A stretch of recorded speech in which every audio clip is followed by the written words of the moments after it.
Carta de Paulo aos Filipenses, capítulo 2, do versículo 12 ao 18, é um pedaço da Bíblia, da carta que Paulo escreveu à igreja de Filipos, uma igreja com a qual ele tem uma relação de muito afeto. Se você ler a carta aos Filipenses, você vai testemunhar essa relação de carinho, de proximidade. Ele tem amigos que são muito preciosos para ele. Um deles é Epafrodito, que vai inclusive levar ofertas, comida, para que Paulo se sustente. Paulo está preso. Na prisão de Paulo, que é uma prisão domiciliar, ele precisa pagar o aluguel da casa e precisa manter a casa, se alimentar, E a igreja de Filipos envia a ele donativos através de Epafrodito, que ele chama de meu companheiro de luta. Tão linda essa expressão, não é? Companheiro de armas, companheiro de jugo, dependendo da versão ou da tradução que você tiver em mãos. E ele escreve a carta aos Filipenses para dizer que Epafrodito chegou, que ele esteve doente, mas se recuperou, e que Paulo é grato pela igreja filipense. E passa a recomendar várias coisas a essa igreja. Passa a recomendar humildade, mansidão no trato dos conflitos. Recomenda, acima de tudo, alegria. Ele diz: alegrai-vos. Várias vezes, se você tiver o cuidado de meditar, uma carta com 4 capítulos, um texto rápido, você lê em 20 minutos talvez. Mas se você meditar na carta aos Filipenses, quem sabe você não vai fazer isso nas suas meditações diárias durante essa semana, e ler a carta aos Filipenses durante essa semana, você vai verificar que por diversas vezes Paulo diz: alegrem-se, alegrem-se. Outra vez eu digo a vocês: alegrem-se. Parece que Paulo ele se aproxima de um instante de despedida. Ele fareja que os dias são estreitos para ele, que estão afunilando, e ele recomenda a alegria como uma das últimas recomendações. Alegrem-se, alegrem-se. Vai fazer falta para vocês não aprenderem a nutrir boas alegrias. Mas eu quero colocar os nossos olhos hoje em uma palavra que é muito cara para nós, e também para o texto bíblico, mas que para nós se tornou mais pesada do que no texto bíblico. Pesada demais, poderosa demais, que é a palavra salvação. E portanto eu faço da nossa meditação, eu parto na nossa meditação, inicio a nossa meditação fazendo uma pergunta: salvos para quê? Vamos ler o texto bíblico? Diz assim a palavra do Senhor: de modo que, meus amados, tal como sempre fostes obedientes, não só na minha presença, mas muito mais agora na minha ausência, com temor e tremor, trabalhai a vossa própria salvação. Pois Deus é quem atua em vós. O vós aqui é com acento e com S. Escapou aqui por alguma razão quando eu fiz a transferência do texto. Pois Deus é quem atua em vós para o querer e o agir segundo o seu bel prazer. Fazei todas as coisas sem murmúrios e sem raciocínios, para vos tornardes irrepreensíveis e cândidos, filhos de Deus imaculados no meio de uma geração perversa e revirada, pessoas no meio das quais vós luzis como luzes no mundo, mantendo uma palavra de vida para minha vanglória, para o dia de Cristo, porque não corri em vão, nem em vão me esforcei, mas mesmo que eu seja derramado como libação no sacrifício e no serviço da vossa fé, alegro-me e alegro-me junto com todos vós. Do mesmo modo vos alegreis, e vos alegreis junto comigo. Amém. Vamos orar. Senhor, nós escolhemos estar aqui por diversas razões, porque temos um compromisso que demarca a nossa vida, que faz parte do mapa da nossa existência. A gente, para chegar aonde a gente quer chegar, precisa desse culto, precisa da palavra, da comunhão, da oração. A gente veio para cá porque a gente foi convidado. Alguns de nós vieram porque estão desesperados, precisando de socorro. Tem gente que veio porque está tão angustiada que precisa de conforto para o coração. Tem gente que veio porque tem o hábito de vir. Tem gente que veio em gratidão. São tantos os motivos, mas todos nós viemos movidos, ó Deus, por essa palavra que é insinuante, a palavra do Evangelho, que insinua para cada um de nós uma possibilidade de vida, um jeito de existir que nós queremos, um jeito de existir feliz, consistente, convicto, um jeito de existir mais seguro, mais apoiado, mais compartilhado. Ajuda-nos hoje, Deus, enquanto nós meditamos como quem ora na Tua palavra, em nome de Jesus. Amém. Salvação, como outras palavras tão ricas, tão intensas do texto bíblico, se perderam. Se perderam porque nós demos a elas um tratamento desproporcional. Nós distorcemos essas palavras com expectativas de força e de poder. Foi o que aconteceu com a palavra salvação, que deveria ser mais corriqueira. Salvação deveria ser uma palavra mais comum, mais solta. Deveria ser uma palavra mais frequente e menos imponente, e menos pretensiosa, e menos poderosa. Tornar essa palavra poderosa demais, virou uma doutrina. E aí, salvação ganhou um aspecto muito diferente do que Jesus deu a ela.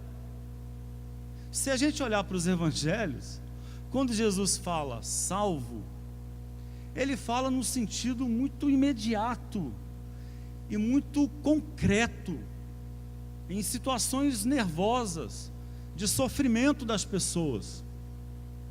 Ele fala para o leproso, que era um cara marginalizado. Imagina você ter uma doença de pele, uma doença contagiosa que passou a se chamar no texto bíblico, nas narrativas de lepra, mas não é a hanseníase que a gente conhece hoje necessariamente. Havia outras doenças de pele e as pessoas eram isoladas, mas para serem isoladas para valer, elas também eram estigmatizadas como gente maldita, gente contra quem a mão de Deus ou dos deuses pesou, por causa do pecado, por causa do pecado dos pais, por causa, sei lá, as razões das crendices, né? Das superstições eram várias. E aí então Jesus disse para aquele homem, para o leproso, você está salvo, depois que ele se livra da doença, que Jesus o cura, né? Ele está salvo do quê? Ele está salvo de uma vida marginalizada, de uma vida maldita, está salvo da angústia de viver à parte, está salvo do desafeto, está salvo do estigma que pesava sobre ele. A mulher que tinha uma hemorragia, vocês devem se lembrar da história da mulher que tinha uma hemorragia, um fluxo de sangue, 12 anos ela sofria daquele mal, e segundo a lei, ela também tinha que se isolar, ninguém podia tocar nessa mulher, e ela chega até Jesus, e ela também é curada do seu mal, e Jesus elogia a sua fé, e diz, você está salva, a tua fé te salvou, né? É a palavra que Jesus usa na casa de Zaqueu. Lembra da história de Zaqueu? Zaqueu, um funcionário da alfândega, da Receita, coletor de impostos, odiado por todos. As pessoas não gostam muito de fiscal, né? No caso dele, talvez um fiscal que extorquia as pessoas, talvez. Mas o fato é que Jesus o percebe, a despeito de todo o preconceito, a despeito de todo o horror que as pessoas, de toda a repulsa que as pessoas sentem por ele, Jesus se sente atraído por gente que as pessoas repelem.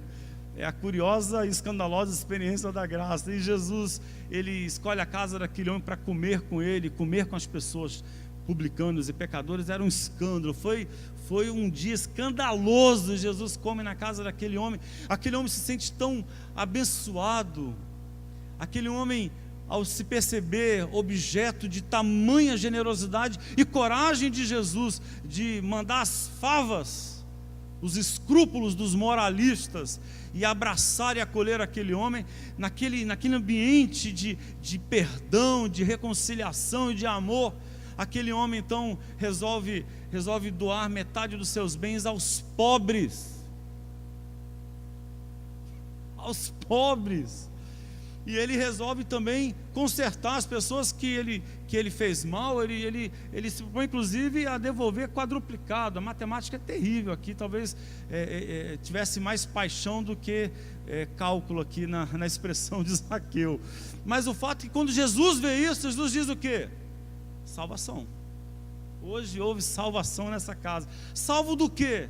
Salvo da mesquinharia? Salvo do desamor? Salvo de uma vida medíocre? Salvo dessa condição patética de se enriquecer às custas do empobrecimento de muitos? Salvo para amar?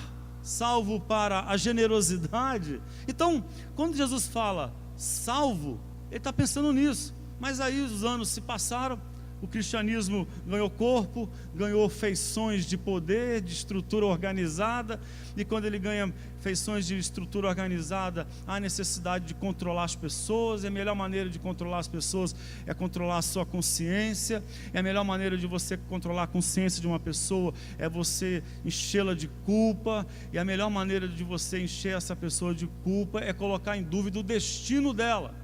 E se você quiser colocar mesmo em dúvida o destino de alguém, questione para onde ela vai depois que morrer. É assustador. E aí a igreja se diz aquela que tem o carimbo celestial, né, na carteirinha, o carimbo celestial no passaporte, e é ela que diz aqueles que estão salvos do inferno e aqueles que estão condenados ao inferno. E ela diz o que você tem que fazer, o que você tem que obedecer. Pode até ser que funcione, mas não tem nada a ver com Jesus isso. Não com o trato que Jesus deu à salvação. Quando Jesus fala de salvação, ele em momento nenhum está pensando em vida depois da morte. Jesus não está preocupado em que as pessoas acreditem na vida depois da morte.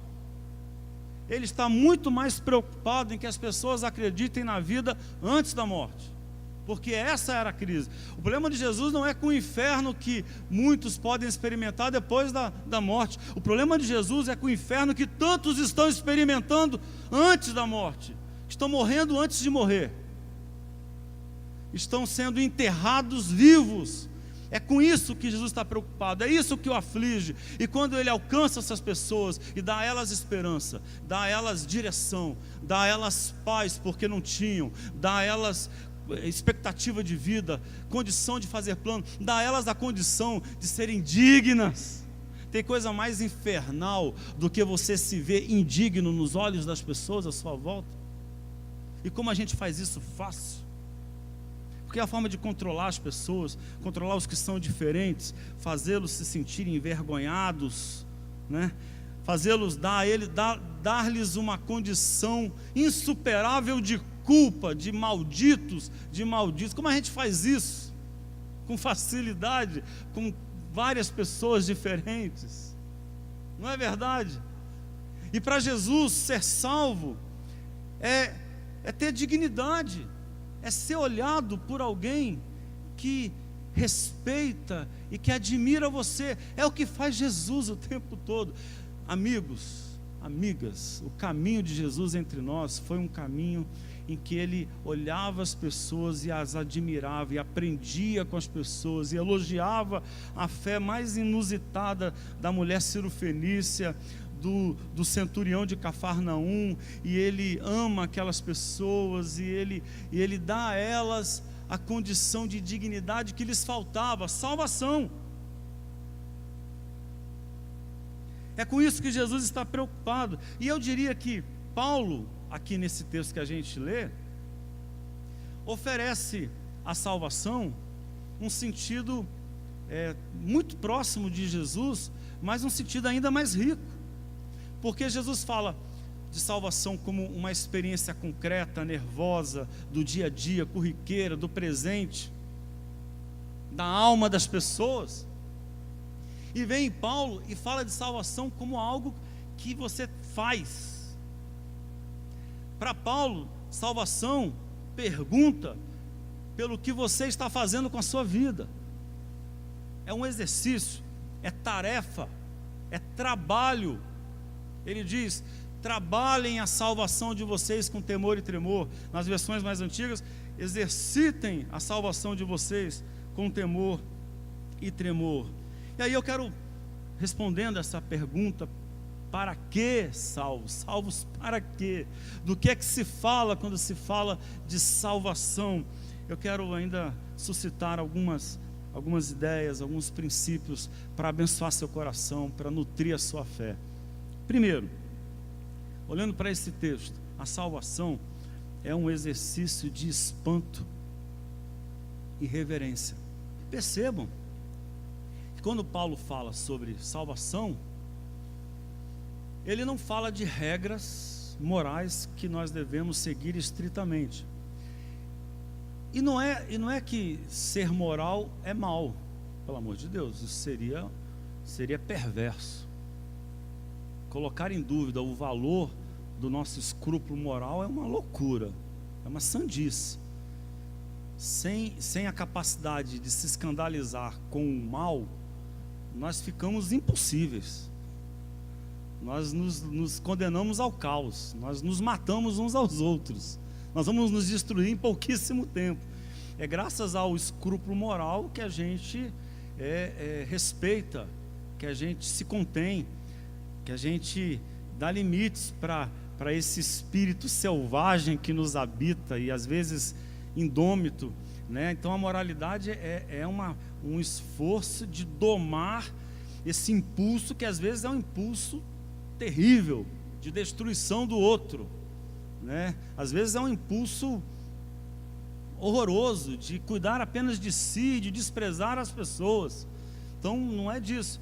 Mas quando Paulo pensa em salvação, ele vai um passo mais do que a regra moral, mais do que saber o que é certo fazer ou o que é errado fazer e evitar o errado e buscar fazer o que é certo. Paulo fala sobre um exercício existencial, sobre um trabalho que move a sua existência, o seu jeito de se colocar na vida, aquilo que vem antes da moral. Antes de ser moral, você é alguém existencial, alguém com sentidos.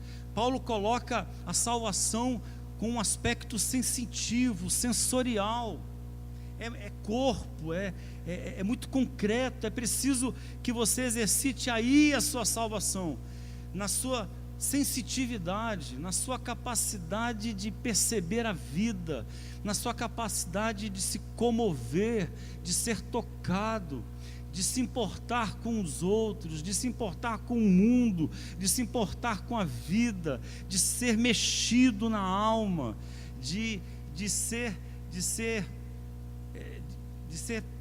atravessado pelas coisas, e não blindado, e não autônomo, e não independente, e não cheio de si, e não fechado em si mesmo, mas alguém que é tocado.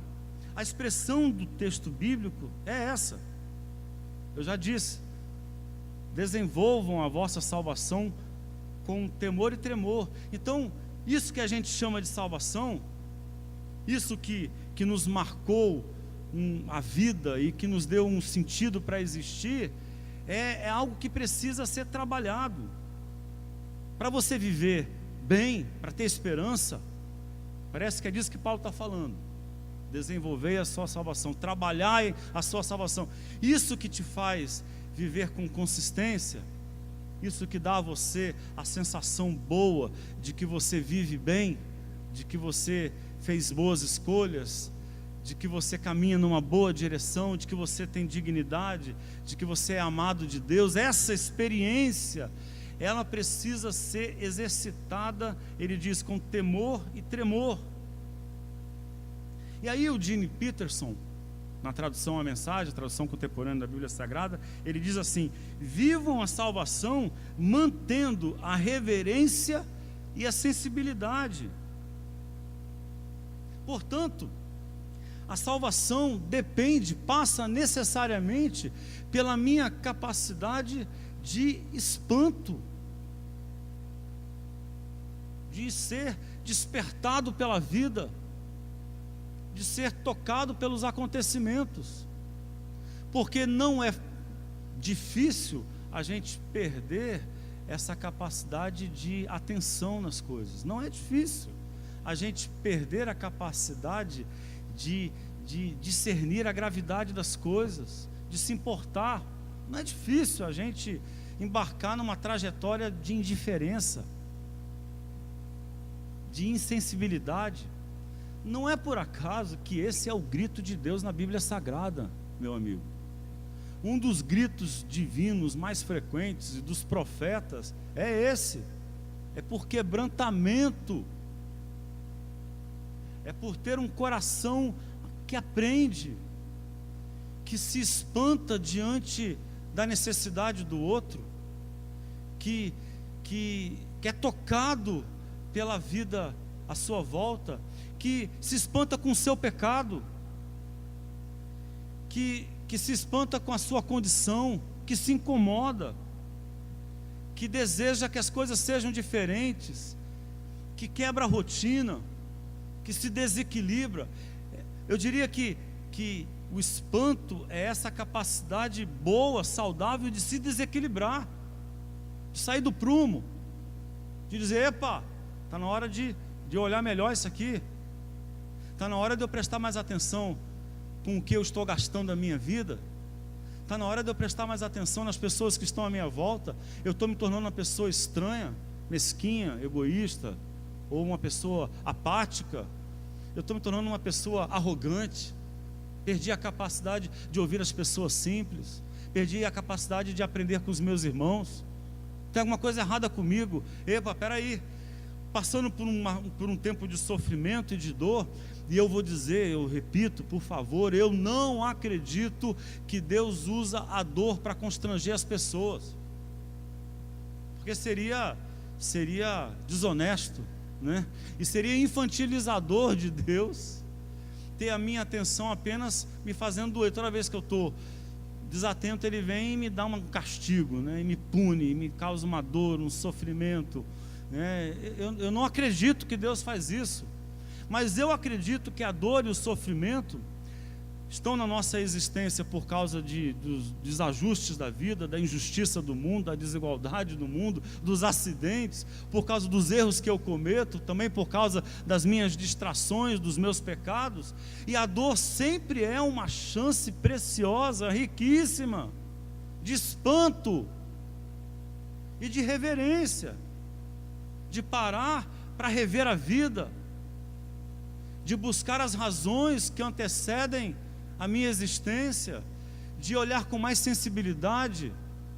Mas também é fácil a gente ficar tão robotizado, é fácil a gente ficar hipnotizado pela correria, pelo barulho que é viver cercado por tanto consumo, por tanto compromisso, por tanta agenda, pelo apelo à carreira, ao trabalho, ao lucro, à conquista, ao dinheiro, aos objetivos, às metas, e a gente perde a capacidade de se espantar.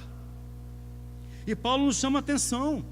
Então, mais do que nos tornar um tipo de gente escrupulosa, que algumas vezes a religião faz, nos tornarmos um tipo de gente sensível. Gente escrupulosa é gente treinada para ter medo de quebrar regras. A salvação é mais profunda que isso. Ela produz gente sensível, e gente sensível é gente treinada para se importar com as pessoas e o mundo. Gente escrupulosa é treinada para se escandalizar com quem transgride. Gente sensível é gente preparada para se aproximar amorosamente. É diferente, é mais profundo, é mais existencial. Gente escrupulosa é treinada para se sentir moralmente superior aos outros.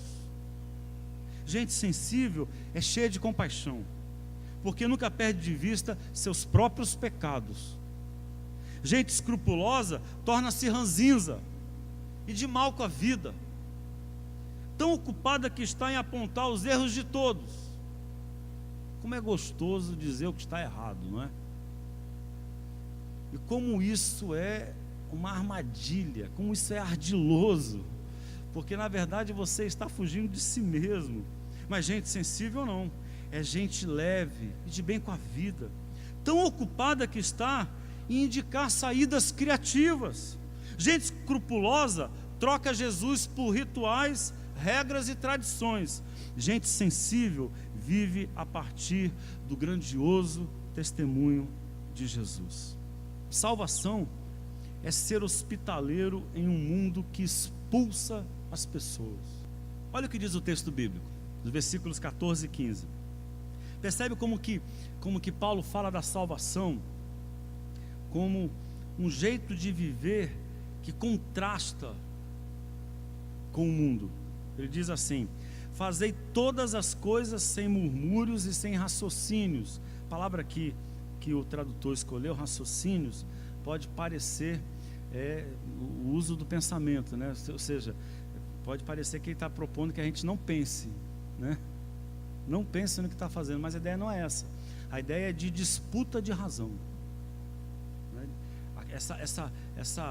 Essa busca que a gente tem desesperada por ter a palavra final, por ter razão nas disputas, nas discussões. E quem frequenta as redes sociais sabe do que eu estou falando, né? A necessidade que as pessoas têm, e aí às vezes um conflito ridículo, bobo, por qualquer coisa se transforma numa coisa gigante, e as pessoas ficam melindradas, ofendidas, as relações familiares se acabam, as brigas nos grupos de família do WhatsApp estão quebrando relações aí dentro de casa, porque essa necessidade de ter a razão, de ter a palavra final. Versículo 15: para vos tornardes irrepreensíveis e cândidos, filhos de Deus imaculados no meio de uma geração perversa e revirada, pessoas no meio das quais vocês luzis. O verbo aqui eu achei muito, muito bonito. Luzis como luzes no mundo. Então, novamente, o quadro que Paulo pinta para nós da salvação não é o quadro de uma carteira de privilégios, né? Aí a gente vai dizer assim: eu sou salvo, e você? Como a gente é capaz de ficar ridículo quando perde a capacidade de enxergar o sentido do que diz? E às vezes a religião faz isso com as pessoas. As pessoas ficam tagarelando as coisas que decoram na catequese, né? na doutrinação, e se esquece de ver o sentido do que diz. Eu sou salvo, agora você eu não sei. Você tem certeza da sua salvação? Né? E aí Paulo, ele tira daí, não é isso, não é ficar disputando com as pessoas quem tem razão, quem é o dono da salvação, quem é o dono do argumento, porque o mundo está aí, nesse desgaste, o ambiente é violento, o ódio é muito mais fácil, o ódio ele é muito mais intenso do que as manifestações de amor. As manifestações de amor são bem mais discretas, são bem mais singelas, eu diria, muito mais raras e difíceis. O ódio é mais fácil, é mais frequente, ele mobiliza rápido as pessoas. E aí Paulo propõe que a gente experimente salvação como um contraste com isso. Na contramão do ódio, a candura. Na contramão da truculência, que tenta intimidar as pessoas com palavras e demonstrações de força, a gentileza, a delicadeza, a ternura, um movimento de contraste, na contramão. E aí ele usa essa imagem que é tão rica, que foi estabelecida por Jesus. Jesus, ele chama os seus discípulos, ele os convida a serem luz do mundo, sal da terra, né? E aí ele fala sobre a luz do mundo, que a luz, para iluminar, não pode ficar debaixo da cama, ela tem que se colocar no lugar alto, para que ela possa irradiar claridade e se tornar uma referência. Mas, novamente, nós não podemos aqui incorrer, eu insisto nesse raciocínio que a gente tem renovado aqui na nossa palavra, na nossa condução pastoral da igreja. A gente não pode ter aqui uma ideia de imponência, né? Nós vamos ser a referência do mundo, vamos ser a referência do Brasil, e aí de repente todo o nosso esforço parece tão estéril, tão incapaz, tão pequeno. Parece que aquilo que você faz às vezes passa despercebido. Quantas vezes um gesto de amor é esquecido rapidamente, e um tropeço, um erro é lembrado eternamente, né? Se a gente tiver expectativas gigantes, como aquelas que nós colocamos na palavra salvação, nós corremos o risco de nos perder, e em vez de salvos, nos tornarmos gente perdidas, de tão desiludidos, desencantados, desesperançados que nos tornamos, porque nos sentimos frágeis, impotentes. Mas a ideia de Paulo é que a gente tenha coragem de assumir esse contraste amoroso em um mundo violento. Tenha coragem. Você está se queixando do desamor? Ame, não tem outro caminho. Você se queixa da indiferença das pessoas? Importe-se, exercite a compaixão. Você está se queixando de que é mal amada, mal amado? Então chegou a hora de você estender a mão para o carinho. Você se queixa da hostilidade? Então tenha coragem e comece a agir com mansidão. Escolha a mansidão. Por mais que ela pareça mais frágil diante da violência, por mais que o amor e a candura pareçam ingênuos, pareçam perigosos diante do ressentimento e da vingança, Paulo nos convida a experimentar essa salvação. Você quer viver com grandeza, com graça? Tenha coragem. Resplandeça aí a sua luzinha. É uma vela, é frágil, é delicada, mas ela é capaz sim de gerar esperança. Tenha fé, acredite. É uma imagem que a gente tem dos apagões. Lembra do último? Não faz muito tempo a gente teve um apagão aqui em Fortaleza. A gente chegando em casa no fim do dia, teve um apagão aqui que durou um bom tempo, 1h30 eu acho, ou 2 horas até, não é? E aí você se lembra que não sabe onde está a vela. Onde foi que eu coloquei a vela? E aí você vai fuçar as gavetas da casa. Na sua casa é diferente? Lá em casa é assim, a gente sai correndo buscando alguma vela, e às vezes a gente acha só o cutoco de uma velinha que sobrou, de uma última vez que foi usada. Mas aquele cutoquinho de vela, aquele pedacinho de vela, tem ali um pavizinho ainda, e aí você vai atrás de um fósforo que também anda escondido, e dá um jeito e acende aquele pedacinho, aquele cutoquinho de vela que sobrou, aquela sobra né, que quase foi para o lixo, mas que ficou esquecida lá na gaveta. E graças a ela você vai achar outras velas. Graças a ela você vai ao banheiro, né, com menos dificuldade. Graças a ela você prepara um sanduíche, porque chegou em casa no fim do dia e está com fome. Graças àquela vela você consegue ter alguma ordem no caos da escuridão. Um pedacinho de vela é capaz de ser uma referência, é capaz de lutar contra o blackout.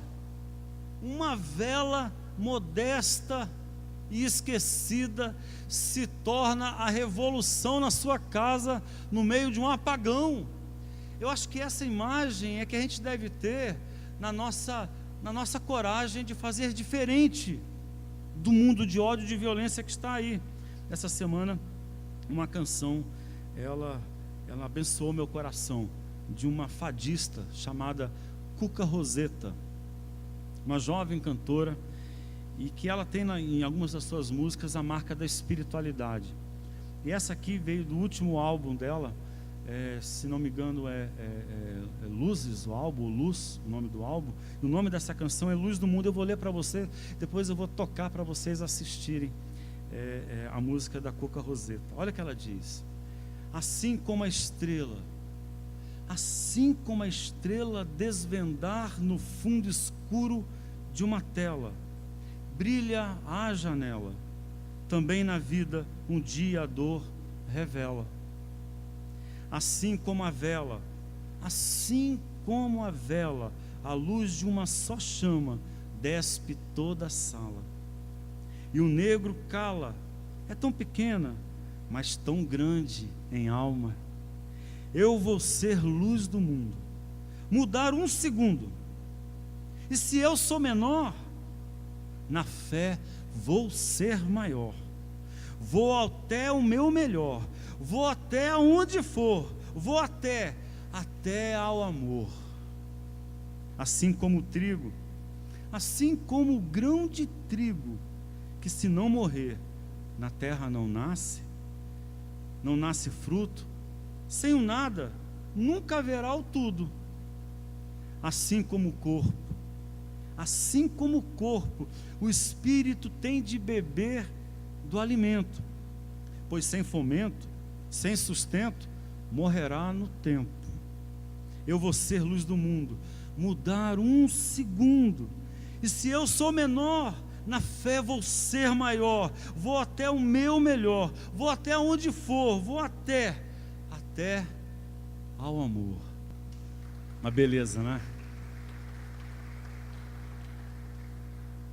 Terceiro e último, sede espiritual se sacia servindo a quem tem sede. Sede de água a gente sacia bebendo água, mas sede do coração a gente sacia servindo água para quem tem sede. Fome de pão a gente sacia comendo pão, não tem outro caminho. Mas fome espiritual, essa fome de uma existência bonita, essa fome de esperança, essa fome de viver bem, essa fome de viver com valor, a gente só sacia servindo o outro. Esse é um princípio bíblico. Olha o que dizem os versículos 17 e 18: mas mesmo que eu seja derramado como libação no sacrifício e no serviço da vossa fé, alegro-me junto com todos vós. Do mesmo modo vos alegreis, e vos alegreis junto comigo. Paulo faz uma conexão aqui que é deliciosa, surpreendente, e é talvez a dica, a solução, a saída apresentada pelo cristianismo, que a gente com muita facilidade despreza. Ele conecta o valor de viver com o que ele fez pelos outros. O valor da minha existência, saber se eu vivi em vão, se eu vivi à toa, saber se eu vivi bem, se eu dei algum sentido para a minha existência, saber se a minha vida tem beleza, não tem a ver com o que eu acumulo, com o que eu recebo, não tem a ver com com a imagem que eu consigo ostentar para as pessoas. Não tem a ver com convicções religiosas. Tem a ver com o exercício da misericórdia. É isso que nos sacia a alma. Quer matar essa fome que te angustia e você não sabe de onde ela vem, que te deprime, que te deixa melancólico, angustiado, aflito? Quer matar essa ânsia, quer resolver essa questão do seu coração? Descubra o caminho do serviço. Descubra a possibilidade de fazer alguma coisa por alguém. Descubra o caminho do perdão, do favor, da generosidade. E aí a imagem que eu disse que foi nutrida pela palavra hoje de manhã com o pastor Johnny é da mulher samaritana. Eu acho a imagem ali de uma polifonia, né? Quantos sons, né? Ou de polissemia, quantos sentidos, quanta coisa surge ali naquele encontro de Jesus com a mulher samaritana. E tem duas coisas muito fortes ali. Uma muito evidente, é que é um encontro entre duas pessoas muito diferentes, tão diferentes que estão sob tensão. Jesus é homem judeu e ela é mulher samaritana. Homem e mulher vivem naquela época uma tensão gravíssima, porque para os homens de então as mulheres eram para ser tratadas como um perigo. É um princípio rabínico. Cuidado, lembre-se do que foi que aconteceu com Adão quando ele deu ouvido a Eva. Um princípio horroroso. Eu diria mais próximo da serpente do que da mulher. Horroroso, mas que as pessoas tinham uma tensão. E os samaritanos e os judeus viviam em briga. Os judeus repeliam os samaritanos como impuros. E aí eles se encontram, eles conversam, eles se aproximam. Então, o primeiro pensamento que vem ao nosso coração é que essa sede da nossa alma aí para ser saciada, ela só vai encontrar saciedade com o diferente. Não adianta você se cercar de gente igual a você, vai ser engano. É que nem a experiência das redes sociais. Você tem convicção de que todo mundo concorda com você, mas é porque apenas os que curtem você, apenas a sua rede de relações fazem parte daquele mundinho, e você acredita que aquela é a verdade final, e nem se dá conta de que tem um mundo de opiniões por aí, não é? A vida também é assim. A gente se cerca de iguais, numa tentativa de não ser tensionado, de não ser angustiado, de não ter que pensar mais na vida, de não ter que lidar com os diferentes. É na diferença que a sede é saciada. Quando a gente aprende a ouvir aquele que pensa diferente de nós, é que a vida cresce, ganha volume, graça, beleza, força. Mas não apenas isso, são dois diferentes, mas são dois sedentos que se encontram. Naquele poço, dois sedentos se encontram. Jesus está cansado e tem sede, e ele pede água àquela mulher, que vai ao poço porque também não tem água, também tem sede. E aí Jesus avisa para ela: mulher, a gente precisa saciar a sede um do outro com a sua sede. Eu preciso saciar a minha sede saciando a sua, e você precisa saciar a minha sede, e fazendo isso será saciado. Aí ele diz assim: se você soubesse quem é que te pede água, você aceitaria a oportunidade de servir. Você pediria água, eu te daria água viva. E é o que acontece. Essa é a experiência da fé revolucionária. A gente está cansado, e o maior descanso que a gente tem é quando a gente acolhe o outro, quando a gente conforta alguém. Você está atribulado de alma. Quantas vezes isso já não aconteceu com você? Você estava atribulada, angustiada, e aí alguém entra em contato com você pelo telefone, ou você se encontra com essa pessoa na rua ou na igreja, e a pessoa se desmancha e começa a contar a história para você. Ela está sofrendo, e você estava só o pó quando chegou ali, mas aí você ouve aquela pessoa e você tenta ajudá-la, e quando você menos espera, seu coração está melhor. Você está mais inteiro, você estava só o pó, e ajudando alguém a se colocar em pé, você também se levantou. É a experiência da fé. Salvação é isso, é experimentar, saciar a sua sede, ofertando aos outros, abençoando os outros, estendendo a mão. Eu gostaria de convidar você a ficar em pé junto comigo, em nome de Jesus.